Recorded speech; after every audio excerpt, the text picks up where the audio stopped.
اسلام یہ نہیں کہتا کہ کسی کے پاس دین نہیں، سب کے پاس دین۔ بات یہاں سے چلتی ہے کہ ان دینوں میں پسندیدہ دین کون؟ ارشاد ہوتا ہے جس دین سے خدا راضی ہے اس کا نام ہے اسلام۔ اب مشکل یہ ہے کہ اسلام ہے کیا؟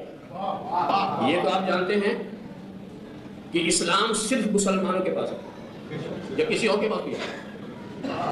تو جو مسلمان کے پاس ہے وہی اسلام ہے، اس سے ہٹ کے اسلام نہیں۔ تو مسلمانوں کے وجود سے الگ ہو کے اسلام نہیں ہے، مسلمانوں کے وجود میں اسلام ہے۔ جہاں مسلمان وہاں اسلام، جہاں اسلام وہاں مسلمان۔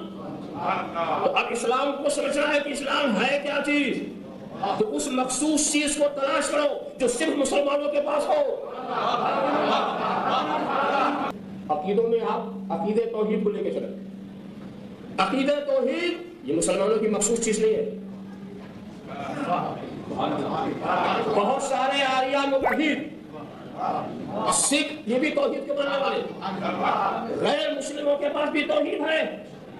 تو اگر توحید کوئی مخصوص چیز توحید کا نام اسلام ہوتا تو جہاں توحید وہاں اسلام، مگر جب اس چیز کو آپ مان چکے تو معلوم ہوا کہ عقیدہ توحید کا نام اسلام نہیں ہے، یہ تو غیروں کے پاس بھی ہے، یہ تو کسی حال میں ہو، ٹوٹے پھوٹے حال میں ہو، اچھے برے حال میں ہو، مگر یہ عقیدہ دوسروں کے پاس بھی ہے۔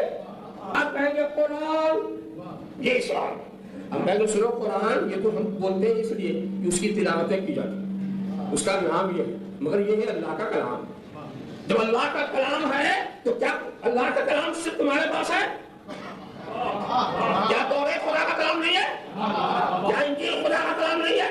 میں تو یہ کہتا ہوں کہ اپنے قرآن کے بارے میں جو لفظ ہے غیر محرف، انجیل کے بارے میں بھی وہی لفظ عیسائی اختیار کر سکتا، غیر محرف توریت کے بارے میں بھی یہودی بول سکتا۔ ہم اپنی کتاب ذالک الکتاب لا ریب فیہ، ہم قرآن کے لیے کیا کہتے ہیں؟ ذالک الکتاب لا ریب فیہ، اس کتاب کے کتاب الہی ہونے میں کسی شک و شبہ کی گنجائش نہیں ہے۔ تو غیر محرف انجیل کو ہاتھ میں لے کے عیسائی بھی کہہ سکتا ہے ذالک الکتاب لا ریب فیہ۔